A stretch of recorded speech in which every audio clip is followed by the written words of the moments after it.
Buonasera, benvenuti a Verona Live. Decreto riaperture, proteste, in particolare di congressisti e parchi tematici. Il Consiglio dei Ministri, lo sapete, si è riunito ieri sera alle 18:15 a Palazzo Chigi e sotto la presidenza del Presidente del Consiglio Mario Draghi e ha approvato il cosiddetto appunto decreto riaperture, tanto atteso, che sta provocando tra l'altro diverse proteste, soprattutto nei settori dello spettacolo, degli eventi, dei parchi a tema, ma anche del turismo, perché è una conseguenza anche di questi ambiti. In collegamento con noi Ivan De Beni, presidente di Federalberghi Garda Veneto, e poi successivamente sarà con noi Alessandra Albarelli, presidente di Federcongressi ed Eventi. Intanto diamo il benvenuto a Ivan De Beni.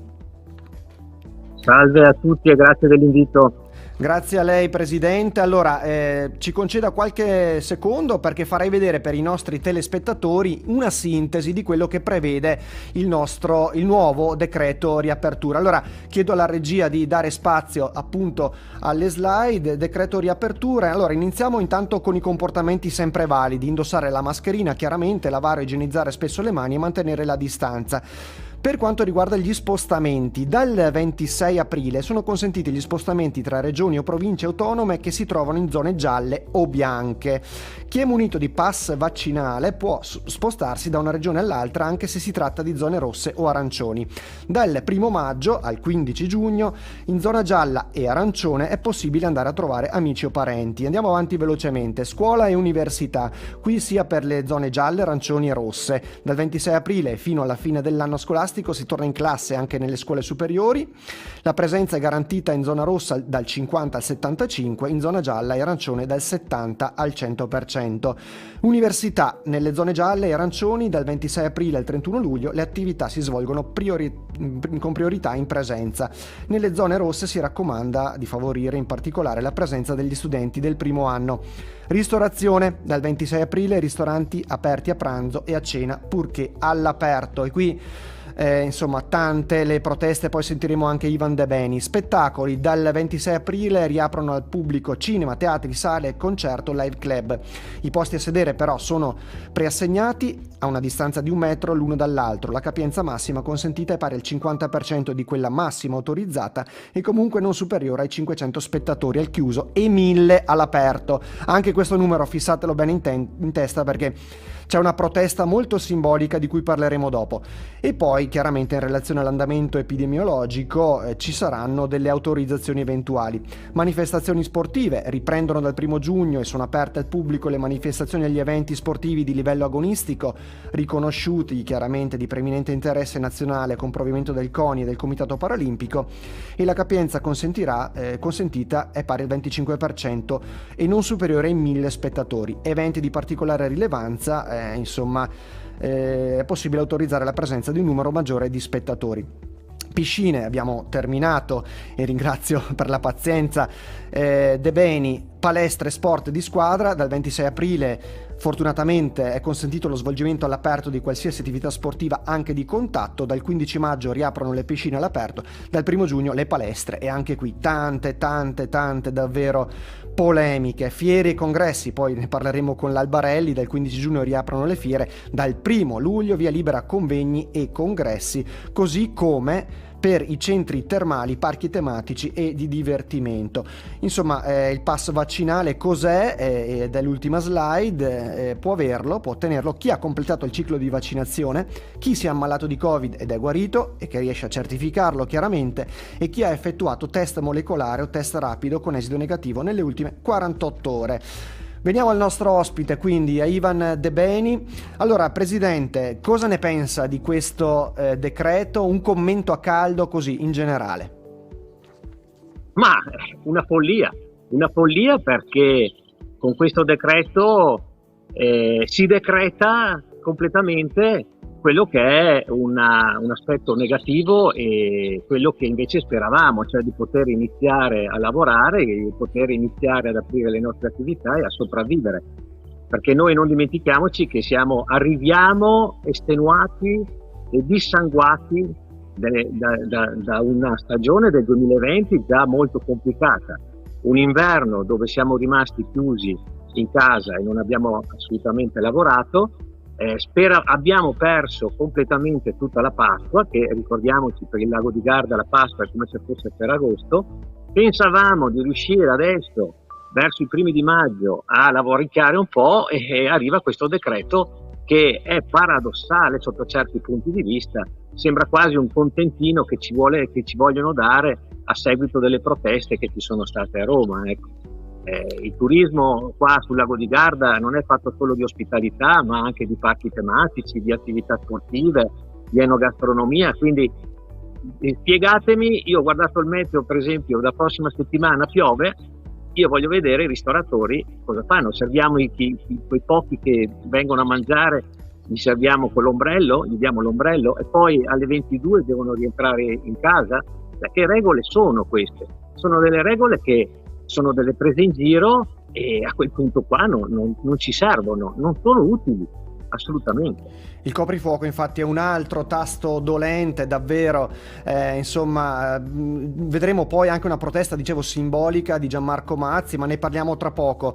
A protestare, come dicevo, sono anche i parchi divertimento che hanno, diciamo, un indotto che ovviamente viene spalmato proprio sulla zona del Garda, e qui, guardando il nostro sito veronadaily.it, qualche giorno fa Aldo Maria Vigevani, che è l'amministratore delegato di Gardaland, dice: parchi divertimento come fiere e congressi indoor. Vigevani, inspiegabile, insomma, rimane basito dalla bozza del nuovo DPCM che, ripeto, è stato confermato ieri, perché riterrebbe i parchi più pericolosi delle palestre o dei cinema che sono al chiuso. A tal proposito vediamo proprio un breve video con Aldo Maria Vigevani che esprime tutto questo grande disagio.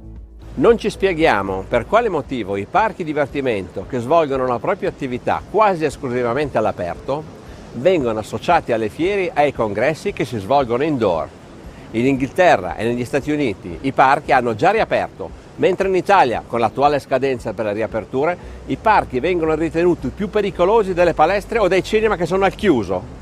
L'anno scorso Gardaland ha applicato un efficace protocollo di sicurezza e non è stato registrato nessun contagio tra tutti i suoi ospiti. Gardaland, con oltre 1.500 dipendenti diretti e oltre 10.000 occupati nelle aziende dell'indotto del lago di Garda, rappresenta una colonna portante dell'economia italiana. Insomma, l'abbiamo sentito raramente Aldo Maria Vigevani così deciso e, nel senso, anche arrabbiato.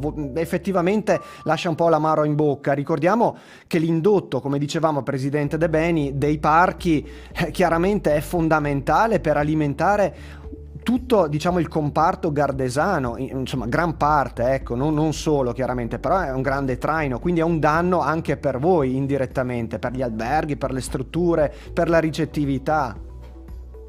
Ma sì, sicuramente, perché oltre che a Gardaland ricordiamo il Parco Zoo Safari, ricordiamo il Parco Civiltà di Valeggio sul Mincio e tanti altri. Chi alloggia nelle nostre strutture, chi viene in ferie qua, un giretto nei parchi tematici, anche perché la nostra è un turismo che raccoglie le famiglie, e quindi capite bene che un giro nei parchi di divertimento si fa, e questo è un ulteriore tassello negativo che si mette in difficoltà e che fa sì che il turista scelga altre destinazioni. Vigevani ha perfettamente ragione e ha al mio completo appoggio. Rilancio dicendo che anche noi l'anno scorso in tutta la zona turistica del lago di Garda abbiamo adottato i protocolli che ci sono stati ordinati e non abbiamo avuto neanche un caso di Covid positivo. Quindi mi devono spiegare, io non sono un virologo, mi devono spiegare come mai quest'anno tutto di un tratto ci sono tutte queste restrizioni in più che l'anno scorso non c'erano. Non riesco, siamo veramente senza parole, oltre che arrabbiati, per non dire qualche altra parola. Ci può ricordare, Presidente, quante persone gravitano, diciamo, anche dal punto di vista occupazionale durante una stagione normale sulla sponda gardesana, diciamo veneta in questo caso? Quante persone trovano lavoro grazie, diciamo, al turismo in particolare? Ma guardate, i numeri che si riferiscono al 2019 noi facevamo solo sulla sponda veneta del lago di Garda 15 milioni di presenze turistiche che si inseriscono con tutto il lago su 25 milioni di presenze. Abbiamo avuto un calo che va dal 55 quasi 60%, con cali di presenze, con cali di fatturato che arrivano quasi al meno 70%. La grande forza, poi l'hai citata te, è quella dei nostri collaboratori, che sono parecchie migliaia, arrivano quasi a 25.000 quelli occupati nel settore turismo, la maggior parte dei quali logicamente sono stagionali, perché ricordiamoci che il nostro turismo è stagionale. Il grosso problema sarà anche questo, perché noi nel frattempo queste persone giustamente hanno trovato anche altre occupazioni, perché logicamente non hanno ricevuto aiuti, perché non hanno potuto beneficiare della cassa integrazione. Noi come Federalberghi avevamo fatto anche questa proposta allo Stato l'anno scorso: lasciateci assumere in maniera tale che poi li mettiamo in cassa integrazione, almeno li salviamo. Invece se ne sono fregati, quindi questi collaboratori validi e professionisti stagionali nel frattempo chi è tornato a casa sua o chi ha trovato altri lavori. Quindi ci sarà anche questo problema che dovremo affrontare, un completo rinnovo delle nostre squadre occupazionali. Grazie De Beni, diamo il benvenuto nel frattempo alla Presidente di Federcongressi ed Eventi, Alessandra Albarelli. Benvenuta Presidente. Allora, non sentiamo, probabilmente vediamo se è per una questione di regia oppure se no, c'è eccomi. Ecco, perfetto. Ero io perfetto. che nel rispetto, eccomi. Grazie, buonasera a tutti. Grazie Presidente. Stavamo commentando appunto con il Presidente di Federalberghi Garda Veneto De Beni chiaramente anche l'amarezza di Vigevani, di Gardaland, che ha espresso proprio ieri e nei giorni scorsi anche l'amarezza per aver visto posticipato al 1° luglio, diciamo, l'apertura dei parchi tematici, che coincide chiaramente anche con i congressi e gli eventi. Arriveremo a brevissimo anche da lei. Vorrei concludere un attimo con De Beni, perché tra poco ci dovrà lasciare. Guardando un po' al futuro, De Beni, sempre sul sito veronadaily.it abbiamo pubblicato il 3 aprile scorso una notizia che vi riguarda. Avete dato una nuova immagine, diciamo, a Federalberghi Garda Veneto, eccola qui. Insomma, state si è scollegato, probabilmente c'è un problema. Forse c'è stato un problema di linea, vediamo se riesce ad entrare. No, si è scollegato. Perfetto, volevo chiedere questa cosa al Presidente De Beni, ma se si ricollegherà bene, altrimenti lo salutiamo e lo ringraziamo per aver partecipato. Allora, dicevamo, Presidente Albarelli, grande rammarico, grande rabbia e frustrazione da parte di Vigevani per i parchi tematici, ma ovviamente grande amarezza anche da parte vostra. Diamo proprio un'occhiata al comunicato arrivato oggi da parte anche di Federcongressi. Eccolo qui: decreto riaperture e la rabbia del settore congressi ed eventi. Insomma, scatena lo sconcerto, la rabbia delle imprese e dei professionisti del settore appunto congressuale, un comparto che si trova ancora una volta in ginocchio. Insomma, Presidente Albarelli, non c'è pace per il vostro settore, già punito nel 2020 e questa volta sembra quasi un accanimento. No, è una cosa da pazzi, cioè è un non senso assoluto. Avevamo concordato prima di Pasqua con il ministro Garavaglia tutta una serie di... Sento una musica di fondo, è normale che sento questa musica molto alta? La passo, probabilmente sì. È colpa mia che sfondo anche voi, scusate. Avevamo concordato che gli eventi potevano riaprire prima dell'estate, seppur la nostra richiesta fosse di aprire prima ancora, quindi già da maggio. Poi a un certo punto per tutti luglio, bene, poi all'ultimo minuto gli eventi che provocano più aggregazioni, grandi eventi proprio per definizione, quindi le fiere, partono prima dei congressi, che sono eventi più piccoli, statici, quindi le persone non si muovono perché entrano in sala, sono tutti preregistrati, gestiti con dei flussi, sono, come dire, entrano nelle sale in base alle capienze delle sale, quindi assolutamente con tutte le regole del distanziamento, e ci troviamo di fronte a questa situazione allucinante. Aprono i ristoranti, ma chi ha un'impresa di catering e una location per eventi, siccome non ha la licenza di ristorazione, non può fare i matrimoni, quindi i matrimoni, gli eventi privati, le cerimonie cerimonie, le cresime, eccetera, si possono fare nei ristoranti, mi fa piacere per loro, non lo sto dicendo, ma mi sembra non corretto che non lo possano fare anche gli altri. Ma siccome si configurano come eventi, perché metti insieme la componente della location, la villa, la dimora, e la componente ristorativa fatta da una società di banqueting, questa cosa non si può fare. Quindi ancora penalizzati quei settori che sono chiusi da 1 anno e mezzo, perché oramai noi siamo stati i primi a essere chiusi a febbraio e stiamo raggiungendo con l'ipotesi delle aperture 1 anno e mezzo. 1 anno e mezzo senza fatturato. Quando noi apriremo, prima di fare fatturato, passeranno mesi.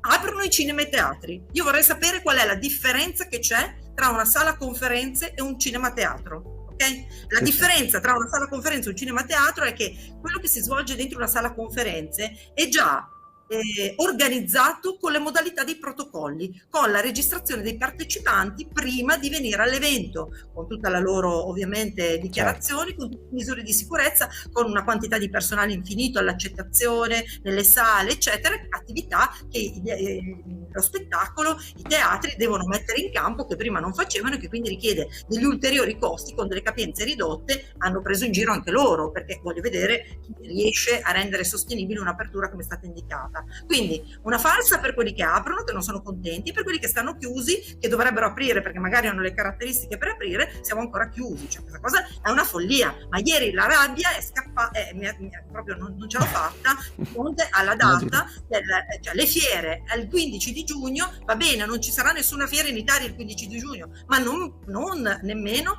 mettete la data, oppure spostateci tutti in quella data. Altro tema, i congressi medici, sono tutti vaccinati i medici. Ma possiamo fare qualche evento in presenza? Mi sembra che il sistema sanitario abbia bisogno di aggiornare, proprio vista la situazione, il personale sanitario, soprattutto quello territoriale. Vogliamo agevolare anche questo percorso? Sono tutti vaccinati, piccoli incontri dove fanno della formazione, del confronto per migliorare le performance su quello che adesso si sta chiedendo loro, di fare uno sforzo enorme per la gestione di questa pandemia. Io penso che veramente siamo arrivati al paradosso. L'unica cosa su cui non abbiamo risposta è che sono stati stanziati l'anno scorso e ancora all'inizio dell'anno delle risorse per il settore, e ancora non si è visto una lira, perché su questo fronte non siamo ancora andati avanti. Quindi la situazione non è grave, è gravissima, è gravissima. E prima abbiamo cercato di contenere il disagio e il sociale che manifestavano le imprese proprio per rispetto della salute, eccetera. Adesso basta.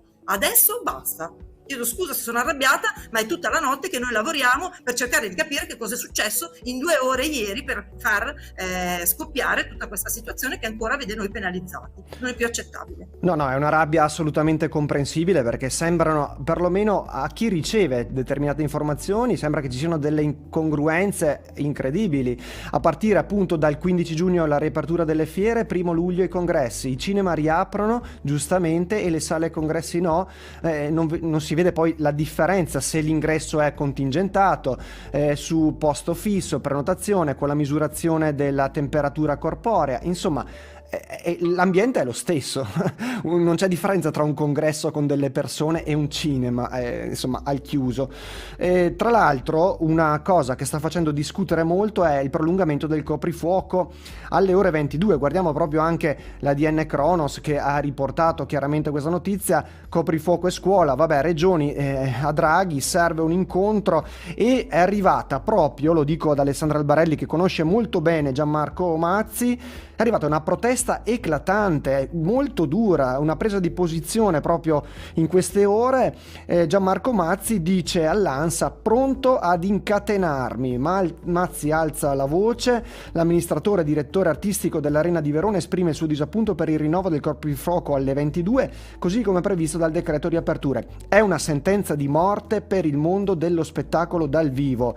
Insomma, un calendario areniano pronto ad ospitare in sicurezza fino a 6.000 presenze, e ovviamente il numero ridotto fino a 1.000 per spettacolo. Parole forti, si legge appunto, che fanno capire come il settore in ginocchio da mesi, come ha sottolineato la presidente Albarelli, non sia disposto ad accettare questa misura. Il coprifuoco alle 22, come stabilito dal governo, ripete appunto Mazzi, è una sentenza di morte per il mondo dello spettacolo dal vivo, è una decisione illogica. Abbiamo allora il coraggio di dirci che le arene devono rimanere chiuse. Non hanno riflettuto, spero ci rimettano mano e testa. Stavolta non rimarremo staremo in silenzio. Insomma, Albarelli, è una rabbia condivisa a quanto pare, insomma, anche Gianmarco Mazzi, che di solito è una persona moderata, questa volta ha rotto i freni, giustamente. Anch'io sono molto moderata di solito e devo dire a Gianmarco che andrò a incatenarmi con lui, lo volevo fare in stazione Termini la settimana scorsa, scendere su un binario, e purtroppo ci portano a pensare a questi gesti estremi, ed è una cosa gravissima, questo è veramente una cosa di una gravità assoluta. Aggiungo un aspetto rispetto a quanto diceva Gianmarco nelle sue dichiarazioni. L'anno scorso, dove la situazione pandemica era ben più grave, perché non c'erano i vaccini, perché c'erano tutta una serie di situazioni, abbiamo visto che si sono potuti fare gli eventi, ma soprattutto in arena, che è completamente all'aperto, con tutti i distanziamenti, perché hanno studiato un layout perfetto, ok? Si poteva fare anche per gli eventi. Vorrei ricordare la grave situazione che è accaduta l'anno scorso a Verona, che il 18 di ottobre ci hanno chiuso di nuovo, perché ci hanno fatto aprire un mese, poi ci hanno chiuso ed era allestita tutta per l'assemblea di Confindustria all'Arena. Hanno fatto smantellare tutto da un giorno all'altro, perché non si poteva tenere un'assemblea dove le persone erano distanziate 4 metri, non 1 metro a sedere, 4 metri, ok? Quindi l'anno scorso si poteva fare, quest'anno che la situazione sta migliorando, perché tutti conosciamo le regole, ci siamo tutti attrezzati con sistemi di sanificazione anche negli ambienti chiusi, per ritornare sulle cose che diceva prima Gardaland. Io ho fatto investimenti di centinaia di migliaia di euro dentro il mio centro congressi per garantire dei sistemi di sanificazione dell'aria e dei sistemi di aerazione che consentissero di stare con gli ambienti sani. Quindi questa cosa non è accettabile, e due settori, quello dello spettacolo e quello dei congressi, chiamiamolo degli eventi in genere a 360 gradi, di quella che noi chiamiamo il live, l'abbiamo riunita anche sotto questo cappello Italia Live con tutte le associazioni di settore. Siamo andati anche a manifestare in piazza con Bauli Piazza la settimana scorsa. Sì, e poi lo vedremo.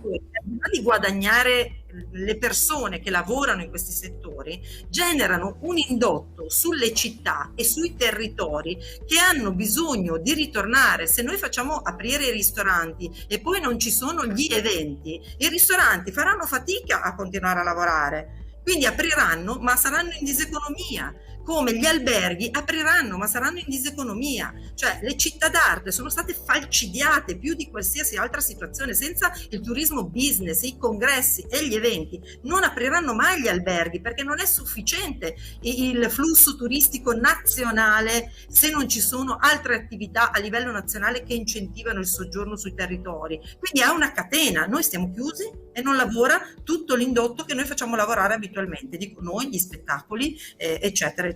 Quindi è ancora più grave, perché si aprono prima coloro che in realtà stanno aspettando che apriamo noi per lavorare anche loro. Quindi sì, è tutta una filiera poi alla fine. Prima citava appunto anche una manifestazione importante alla quale ha partecipato. Adesso qui vediamo, ci siamo permessi di andare sulla sua pagina Facebook, dove ha caricato qualche immagine. Insomma, qui proprio a Roma, eccoci qua, l'abbiamo seguita indirettamente anche da Verona attraverso i vari canali. Insomma, la protesta dei cosiddetti bauli è stata una protesta molto significativa, alla quale hanno partecipato diversi artisti molto, molto noti. Insomma, che tipo di giornata è stata, visto che lei, Presidente, era proprio lì in prima linea assieme a tante persone dello spettacolo che non ce la fanno più? È stata una giornata emozionante, forte, e il poter sbattere sui bauli è stato, devo dire, anche liberatorio. Sbattere pugni in modo molto ordinato, molto pacato, ma con tanta forza da parte di tutte le persone. Oltre agli artisti che sono stati in piazza per dimostrare la loro solidarietà, ed erano veramente tantissimi, attori, Renato Zero, va bene, ma Emma Marrone, veramente, Fiorella Mannoia, Diodato, cioè attori di tutte le specie. C'era veramente il mondo dello spettacolo, ma la cosa che più ha colpito era l'energia dei lavoratori dello spettacolo, di coloro che sono tutti occasionali, saltuari, non hanno lavorato, non portano a casa stipendi, e loro non hanno dei fondi perché non sono imprese, ok? Quindi non hanno quel cuscinetto degli ammortizzatori sociali che i lavoratori di altri settori hanno. Quindi una situazione per loro di una gravità assoluta. Quindi abbiamo sentito tutta quella gravità di quella situazione, siamo stati con loro solidali in questo sentimento. In quei momenti del flash mob c'era veramente un'energia fortissima, che speriamo arrivi al ministro Franceschini e al governo. Io da parte mia dico che sono felice che è stato creato un ministero del turismo, perché almeno da quando si è insediato Garavaglia sono riuscita a parlargli già 4 o 5 volte. Franceschini un anno non l'ho mai sentito. Mi permetto di fare questo commento, ma Franceschini deve prendere atto che forse deve ascoltare e non soltanto decidere che cosa fare. Hanno bisogno, il mondo dello spettacolo, di una riforma dei lavoratori degli eventi, sono quelli che lavorano nello spettacolo e da noi, hanno bisogno, che si liberi i professionisti, di avere una riforma del lavoro seria.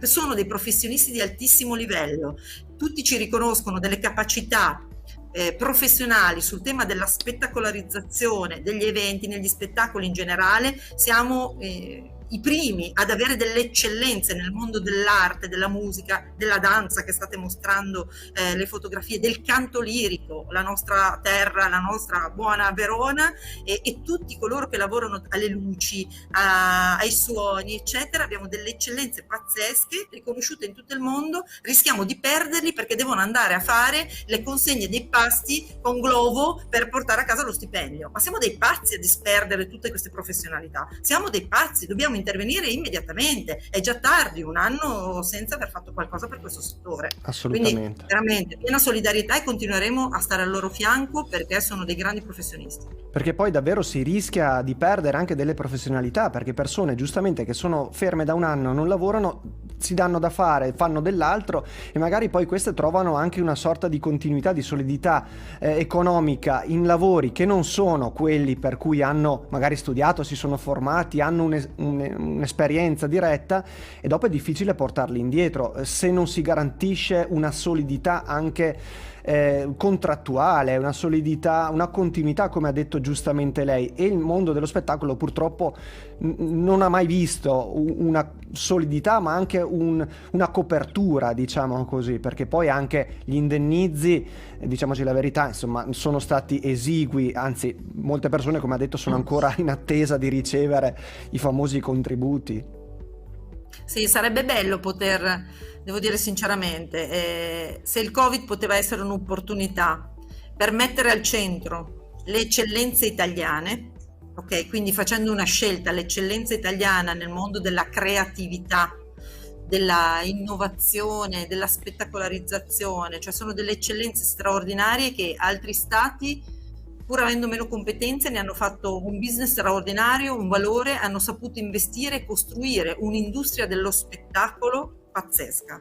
Noi invece lavoriamo con il dividi et impera, per cui non la facciamo sembrare un'industria, sono tutte micro persone che da qualcuno dobbiamo sacrificare, senza pensare invece all'insieme. E questa cosa non può essere, perché quella capacità creativa che sta lì e tutto ciò che supporta quella capacità creativa, tutti i lavoranti e le lavoratrici di quel settore, sono pazzeschi, cioè è veramente la forza del nostro paese, il cuore, l'anima di un paese come l'Italia, che è fatto di cultura.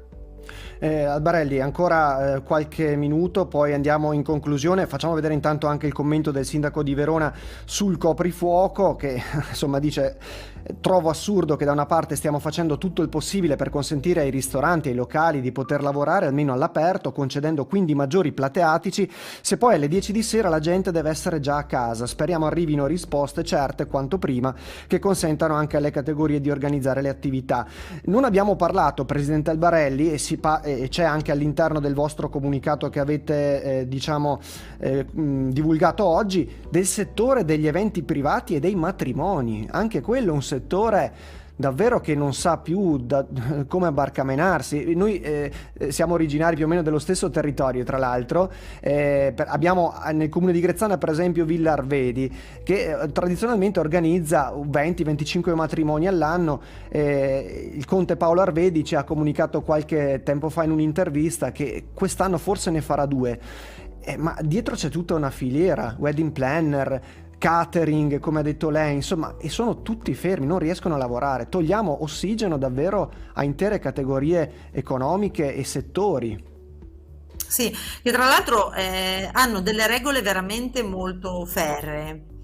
Le possono applicare, molti di questi eventi, quelli che si svolgono normalmente in queste location particolari con i servizi catering, hanno veramente un tipo di gestione che è molto simile a quella di un evento, quindi con l'accoglienza, i posti assegnati, la movimentazione delle persone gestita, quindi bisogna anche comprendere che c'è un aspetto economico e poi c'è anche un aspetto che è quello delle famiglie che già di per sé sono state divise, che se scelgono di convolare, già ci sono pochi matrimoni perché sono calati tantissimo, ma poi anche coloro che scelgono di convolare a nozze non possono farlo perché non possono nemmeno godersi una festa, cioè mi sembra anche veramente umanamente proprio allucinante. Questo è il tema sull'Italia, perché se ripartisse questo settore vorrebbe dire ripartire sul tema Italia. Ricordiamo che vengono in Italia tantissime persone di altre nazionalità a sposarsi proprio perché a celebrare la loro unione, perché ci sono location straordinarie,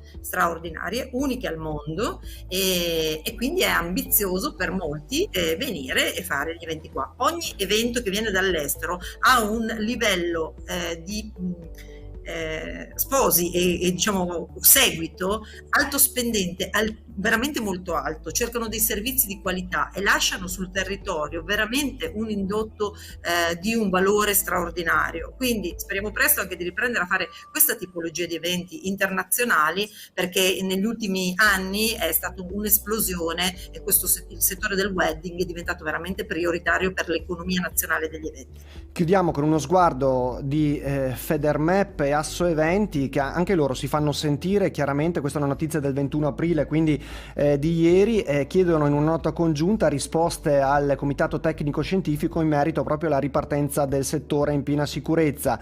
Non smetteremo mai di ricordare, proseguono appunto i referenti delle due associazioni di categoria, che il nostro settore opera con una programmazione semestrale e annuale, per cui è e sarebbe impossibile per noi adeguarci a decisioni governative e tecniche last minute. Abbiamo già predisposto un protocollo di prevenzione per le riaperture in sicurezza con la regione, eccetera eccetera, le varie regioni, che può servire da modello anche a livello nazionale, la regione Puglia in particolare, per far ritornare a lavorare migliaia e migliaia di imprese e professionisti della vastissima filiera che è dietro l'organizzazione di un matrimonio e degli altri eventi privati.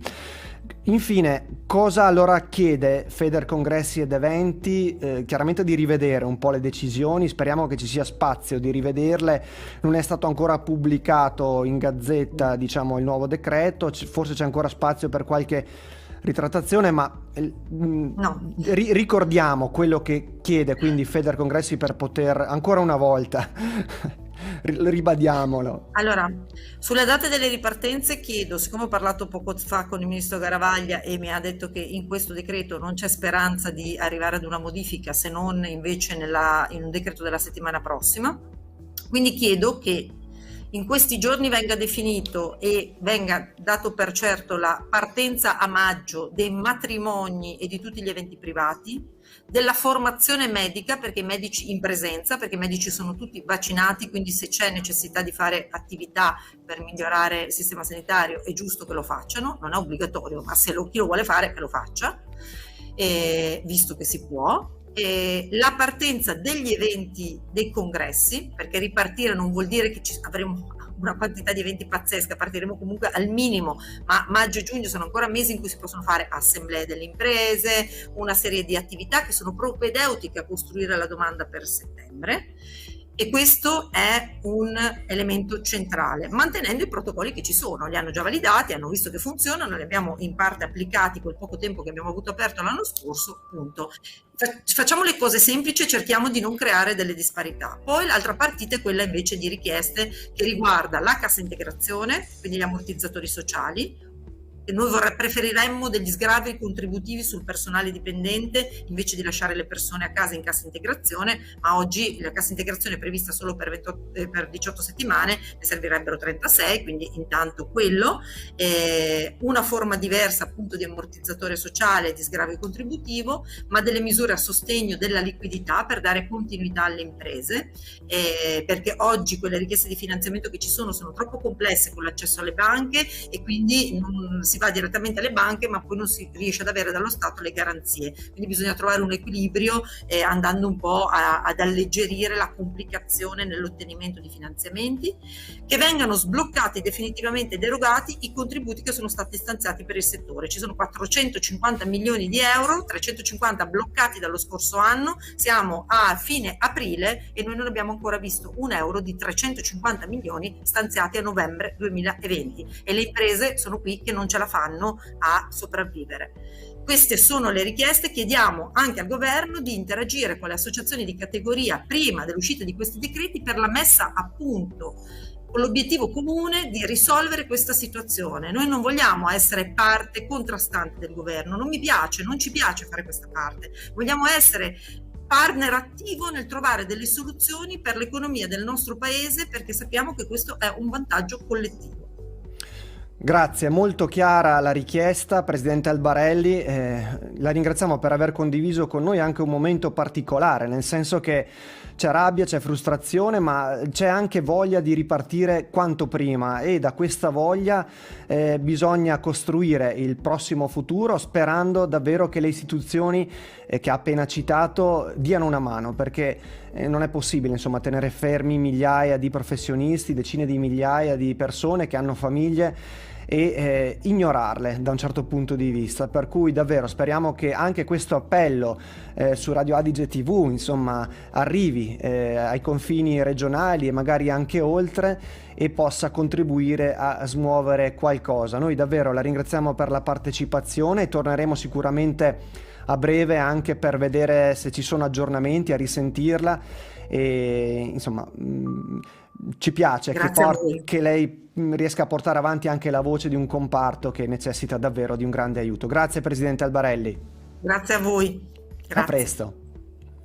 Insomma, abbiamo sentito quindi prima Ivan De Beni per il turismo sul Garda, e poi diciamo a gran voce la richiesta di aiuto, ma anche di attenzione più che altro, di Alessandra Albarelli, che da presidente di Federcongressi ed Eventi, presidente nazionale chiaramente, manifesta tutto il disagio di un settore enorme che vale 36 miliardi di PIL in Italia e che richiede attenzione, ma anche non tanto sostegno, ma di poter tornare a lavorare, di poter tornare a fatturare, perché questo è l'obiettivo, che siano date insomma le possibilità, perché le regole sono rispettate con i vari protocolli, e così come i cinema e i teatri che riaprono, anche le sale congressi potrebbero farlo quanto prima e non il 1° luglio, alla pari dei parchi tematici. Grazie per averci seguito. Verona Live torna lunedì. Ricordo l'appuntamento di domani sera alle 18 invece con la prima puntata, la puntata di presentazione della settimana veronese della finanza, con tanti ospiti. La puntata invece di questa sera la potrete vedere alle 21:30 in replica, sempre su radioadige.it, canale 640 del digitale terrestre, e su radioadige.com. Grazie per averci seguito.